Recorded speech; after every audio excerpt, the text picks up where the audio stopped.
Historia. Los impuestos se crean para financiamiento público en 1996 en la Secretaría de Hacienda y Crédito Público.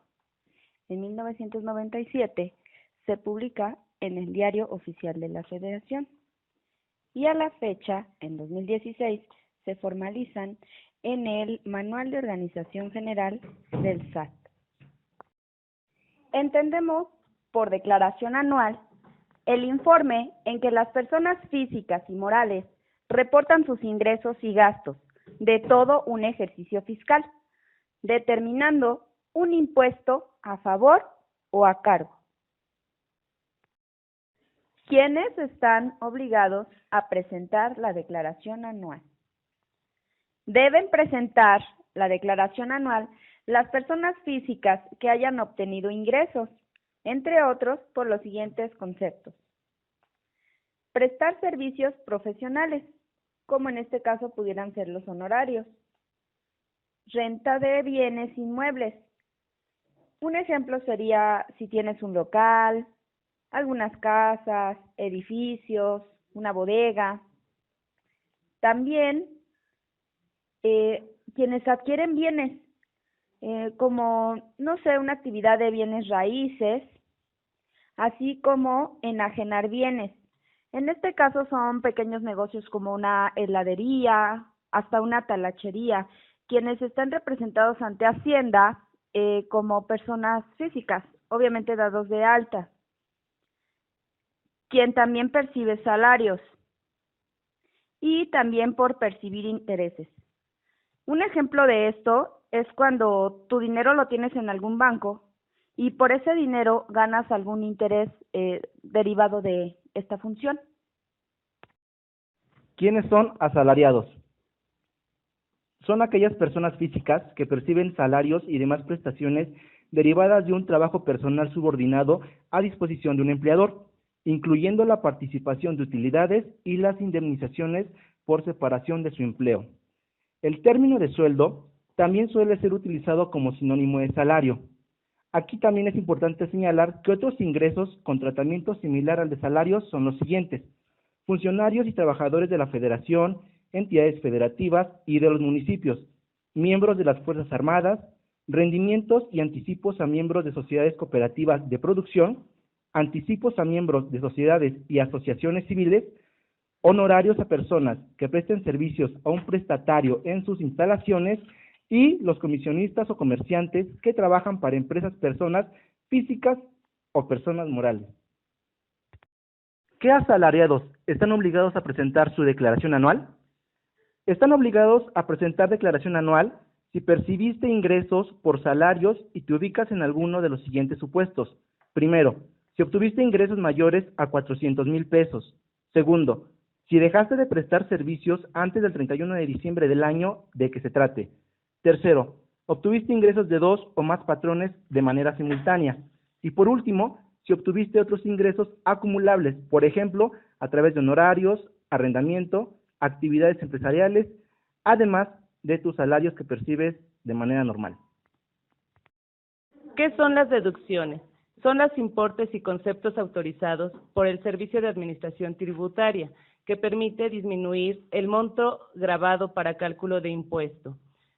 Una de ellas es educación en diferentes niveles. Empezaremos por el preescolar, que su nivel máximo es de 14,200, primaria 12,900, secundaria 19,900, profesional técnico 17,100 y bachillerato o equivalente 24,500. Para hacer efectivo este beneficio debe de constar con comprobante fiscal. Además del pago de colegiaturas, hay otras deducciones personales autorizadas, como son los honorarios. Estos honorarios pueden ser médicos, dentales y gastos hospitalarios pagados por ti, tu cónyuge, tus padres, abuelos, hijos y nietos, siempre y tanto que dichas personas no hayan percibido durante el ingreso en cantidad igual o superior a un salario mínimo general elevado al año. Gastos funerarios.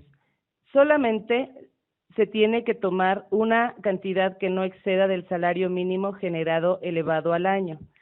También debe de ser solamente para los padres, abuelos, hijos y nietos. Estos gastos pueden ser cubiertos en un futuro y estos serán deducibles en el año de calendario en que se utilicen los servicios funerarios. Primas por seguros. Estas primas serán por gastos médicos, complementarios o independientes de los servicios de salud proporcionados por instituciones públicas de seguridad social. Intereses reales efectivamente pagados durante el 2015 por créditos hipotecarios destinados a tu casa habitación, contratados con el sistema financiero, Infonavit o Foviste, entre otras, y siempre que el crédito otorgado no exceda de 750,000 unidades de inversión. Donativos, que se den a instituciones autorizadas para recibir donativos. Se debe de hacer una consulta en el directorio de donatarias autorizadas. Aportaciones a la subcuenta. Estas aportaciones deben ser complementarias a las cuentas de planes personales de retiro. Transportación escolar.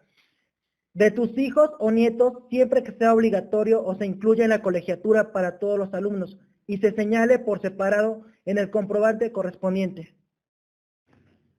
Beneficios. Obtienes tu devolución de forma rápida. Evitas pagar recargos, actualizaciones y multas en su caso. Evitas requerimientos. Si cumples desde marzo o los primeros días de abril, serás uno de los primeros en obtener tu devolución. A continuación presentamos un caso práctico. Bueno, a continuación procederemos con un caso práctico muy sencillo y simple. Para ello es importante mencionarles que el ejemplo que vamos a tomar es de un trabajador que percibe su sueldo de forma quincenal. Es importante que también que conozcan que este cálculo se puede hacer para un trabajador de forma mensual o forma semanal. Para el primer paso, tenemos que calcular el sueldo anual. Para el sueldo anual tendríamos que multiplicar su sueldo quincenal por las 24 quincenas que tiene el año. De esta forma determinaríamos el sueldo anual. Es importante que si quieres obtener este dato de forma precisa, tendrías que sumar todos los talones de pago o recibos que emite tu patrón para obtener una cantidad más exacta y precisa. Posteriormente a la determinación del sueldo anual, tendríamos que verificar si tienes alguna otra prestación. Para nuestro ejemplo, este trabajador cuenta con la prestación de despensa, la cual asciende a 310.5 de forma quincenal. Repetiríamos el proceso anterior y lo multiplicaríamos por las 24 quincenas, obteniendo así un total de 7.452, que sería su despensa neta anual. Al realizar la suma del sueldo anual y la despensa, tenemos un subtotal de ingresos. A esto nos falta sumar las prestaciones de ley, que son aguinaldo y prima vacacional. Para nuestro ejemplo, nuestro trabajador percibe de aguinaldo 40 días, superando la prestación de 15 días, que es la de ley. Adicionalmente, una prima vacacional de 24 días, la cual también supera a la prestación de ley, dándonos un total de prestaciones de 20.574.44, dándonos así unos ingresos totales de 156.921.32, que sería la suma de su sueldo anual, la despensa, su aguinaldo y su prima vacacional, dándonos así unos ingresos totales. Para ello, y antes de proceder a calcular el impuesto, tendríamos que verificar cuáles son los ingresos exentos del trabajador. Para ello tenemos la despensa, que asciende a 7.452 de forma anual, ya que la despensa está exenta del pago de impuestos. También tenemos un exento de 1.206, que es el equivalente a 15 veces el salario mínimo por el equivalente al aguinaldo, dándonos así un total de ingresos exentos de 8.652.60. A continuación tendremos que determinar los ingresos gravados.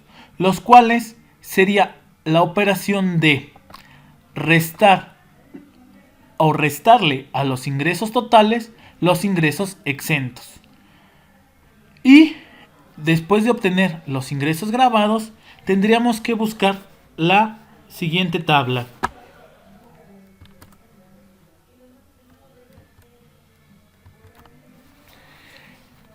Esta tabla es del cálculo del ISR anual. En esta tabla nos muestra el límite inferior, un límite superior y una cuota fija, además de una tasa. Esta tabla se encuentra en el portal del SAT y se rige por el impuesto que tiene que calculársele a cada base de ingresos. En nuestro caso, nuestro supuesto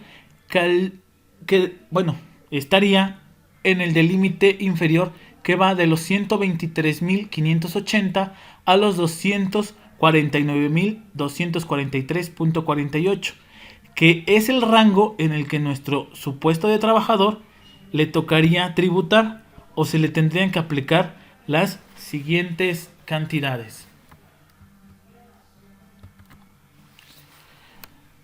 Ahora bien, como lo vivimos en la tabla, su límite inferior sería de 123.580. Para esto vamos a obtener un excedente. El excedente se obtiene de la operación de restar los ingresos grabados menos el límite inferior, el cual nos da 24.688.51. Como pudimos observar en la tabla, la tasa de impuesto es de el 21%.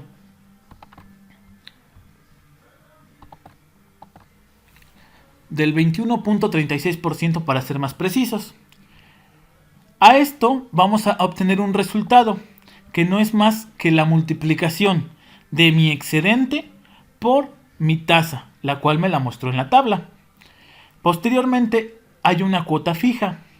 La cuota fija es de 13.087.37, que también nos proporciona la tabla que mostramos anteriormente. Para determinar el impuesto total, tendríamos que sumar el resultado del excedente por la tasa, que fue la multiplicación del excedente por el 21.36%, más la cuota fija, dándonos así un total de 18.360.84. Muy bien, llegamos a la última parte de nuestra declaración. Para esto vamos a determinar, o más bien ya determinamos el impuesto total. Este es el impuesto total, los 18.360.84. Ahora bien, vamos a determinar lo que nuestro patrón nuestro patrón nos retuvo de impuesto de forma quincenal. Para ello vamos a multiplicar los 698.18 por las 24 quincenas, algo parecido a lo que hicimos con los ingresos, pero ahora con la retención de ISR, dándonos un total de impuesto retenido de 16.756.32. Y por último, el impuesto que se nos retuvo por concepto de aguinaldo y prima vacacional, que asciende a 2.802.90. Es importante que estos datos los obtengamos de la suma de todos nuestros recibos de nómina de retención de ISR. Aquí, para nuestro ejemplo, pusimos el caso muy práctico de un trabajador. Ahora, muy bien. Vamos a determinar el impuesto retenido total, el cual es la suma de lo que se me retuvo por quincena, más la suma de lo que se me retuvo de mi aguinaldo y mi prima vacacional, dándonos así un total de 19.559.22. A esto vamos a determinar si tuvimos impuesto a favor o a cargo, que es decir, lo que tendríamos que pagar o lo que el SAT nos tendría que devolver. Para ello, una operación simple, le restamos nuestro impuesto retenido menos nuestro impuesto total, dándonos así un impuesto a favor de 1.198.38. Muchas gracias.